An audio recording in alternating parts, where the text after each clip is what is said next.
Bismillahirrahmanirrahim. Assalamualaikum warahmatullahi wabarakatuh. Apa kabar solih dan solihah kelas 7 MTS Ar-Ruhama yang dirahmati Allah? Pada pagi hari ini kita akan melaksanakan pembelajaran Sejarah Kebudayaan Islam untuk di semester 2. Pada pertemuan sebelumnya kita telah bahas tentang kepemimpinan Khulafaur Rasyidin, yaitu yang pertama sudah kita bahas tentang Abu Bakar As-Siddiq. Selanjutnya akan kita bahas 3 pemimpin besar atau 3 khalifah setelah Abu Bakar As-Siddiq. Silahkan, selamat menyimak.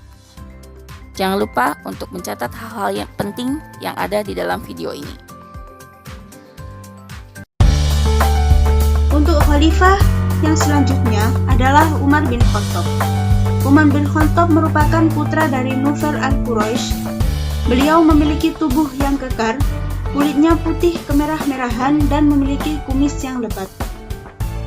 Umar bin Khattab dan Abu Hakam bin Hisham atau Abu Jahal merupakan tokoh Quraisy yang sangat ditakuti oleh kaum muslimin karena kekejaman dan permusuhannya dalam Islam. Kemudian Rasulullah berdoa agar salah satu di antara mereka ada yang mau masuk Islam. Bunyi doa Rasulullah yaitu, Allahumma ya Allah, perkuatkanlah Islam dengan Abu Hakam bin Hisham atau Umar bin Khattab. Demikianlah doa Nabi. Dan doa Rasulullah diijabah oleh Allah. Umar bin Khattab masuk Islam. Keislaman Umar bin Khattab terbukti membawa kemajuan pesat bagi Islam. Umar tidak takut menentang pamannya sendiri atau Abu Jahal. Ia terang-terangan mengaku kepada Abu Jahal bahwa ia telah masuk Islam. Karena ketegasannya itu, Umar bin Khattab mendapat julukan yaitu Al-Faruq, yang artinya pembela antara yang baik dan buruk. Namun, di balik sifatnya yang keras dan tegas itu, Umar menyimpan sifat lembut dan perasa. Hatinya mudah tersentuh sampai menangis terharu. Kemudian proses pengangkatan dan gaya kepemimpinan Umar bin Khattab.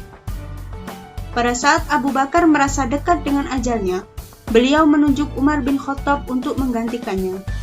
Karena beliau berpandangan bahwa Umarlah yang tepat untuk menggantikannya. Sebelum menentukan, Abu Bakar meminta pendapat dari para sahabat besar seperti Abdurrahman bin Auf, Utsman bin Affan, Asid bin Hudair al-Anshari, Sa'id bin Zaid, dan para sahabat lain dari kalangan Muhajirin dan Ansor. Kemudian pada tahun 634 Masehi atau 13 Hijriah, kaum muslimin membaiat Umar sebagai khalifah. Umar bin Khattab dikenal juga sebagai pemimpin yang cukup dekat dengan rakyatnya. Umar bin Khattab juga selalu melaksanakan tanggung jawabnya dengan sepenuh hati. Untuk khalifah yang ketiga adalah Utsman bin Affan. Utsman bin Affan berusia 6 tahun lebih muda dari Nabi. Beliau berasal dari kabilah Bani Umayyah yang merupakan kabilah dari Quraisy yang dihormati karena kekayaannya. Sejak remaja, beliau mulai menjalankan usaha dagangnya. Abu Bakar merupakan teman dagangnya dan sahabat dari Nabi. Lewat Abu Bakar pula, Utsman masuk Islam dan beliau juga menerima ajakan Rasulullah untuk memeluk Islam tanpa ragu. Kemudian, Utsman bin Affan menikah dengan putri Nabi Shallallahu Alaihi Wasallam yang bernama Ruqayyah. Setelah Ruqayyah wafat, Nabi Shallallahu Alaihi Wasallam menikahkan Utsman dengan salah satu putrinya yaitu Ummu Kulsum. Pernikahan Utsman bin Affan dengan 2 putri Nabi Shallallahu Alaihi Wasallam inilah yang menjadikan Utsman dijuluki sebagai Dzun Nurain, artinya pemilik 2 cahaya. Utsman memiliki kepribadian sebagai orang yang lemah lembut, tutur kata yang halus, dan laki-laki yang pemalu. Sejak ia masuk Islam, ia tidak bisa dipisahkan dari perjuangan menegakkan agama Islam. Di hadapan Rasulullah, Utsman memiliki kedudukan yang sangat mulia. Nabi sangat mengagumi ketampanan Utsman dan kemuliaan budi pekertinya. Kedudukannya yang sangat mulia di sisi Nabi membuatnya sangat dihormati oleh kaum muslimin. Pada masa Abu Bakar dan Umar, pendapatnya senantiasa didengar dan diperhatikan. Selanjutnya, proses pengangkatan dan gaya kepemimpinan Utsman bin Affan. Pada 4 Zulhijjah 23 Hijriah, pada waktu subuh, Umar hendak mengimami sholat di masjid. beliau ditikam oleh seorang budak dari Persia yang bernama Abu Lu'lu' al-Fairuz. Beliau sempat bertahan beberapa hari setelah penikaman itu. Dalam keadaan sakit, beliau membentuk sebuah dewan atau Dewan Syuro yang beranggotakan 6 orang, yaitu Abdurrahman bin Auf, Zubair bin Awan, Sa'ad bin Abi Waqqas, Thalha bin Ubaidillah, Ali bin Abi Thalib, dan Utsman bin Affan.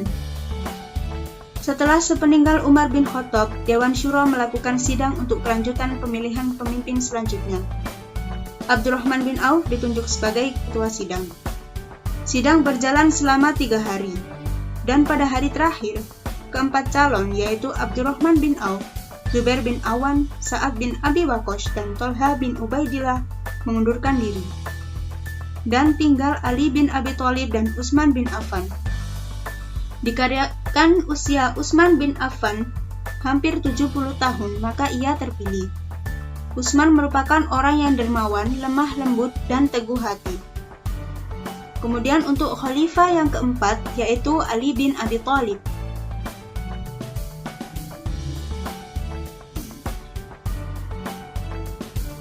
Ali bin Abi Thalib lahir pada hari Jumat tanggal 13 Rajab sekitar 600 Masehi di Mekah. Orang tua beliau bernama Abu Thalib bin Abdul Muthalib dan ibunya Fatimah bin Asad.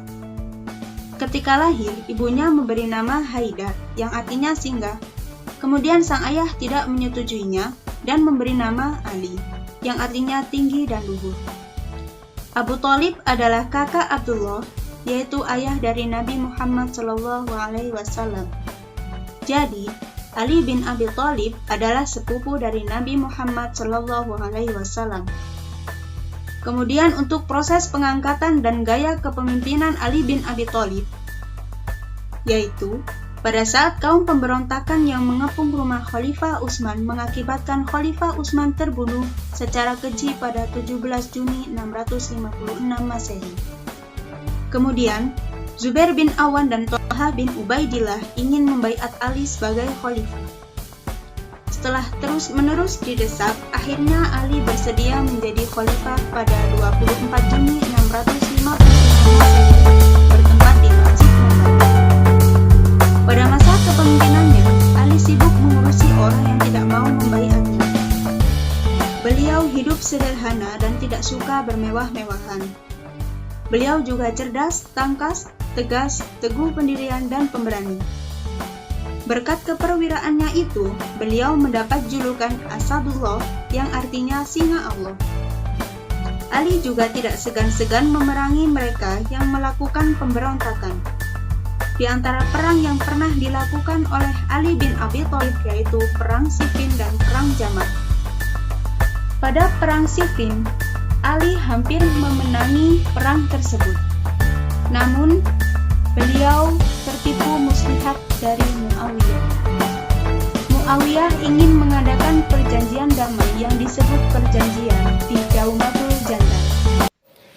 Baiklah, setelah menyimak video pembelajaran tadi tentang Khulafaur Rasyidin, kedua, ketiga, dan keempat, silahkan kalian mengerjakan tugas yang Ibu sudah sampaikan kepada wali kelas kalian masing-masing. Demikian pembelajaran SKI hari ini. Kita tutup sama-sama dengan bacaan hamdalah. Assalamualaikum warahmatullahi wabarakatuh.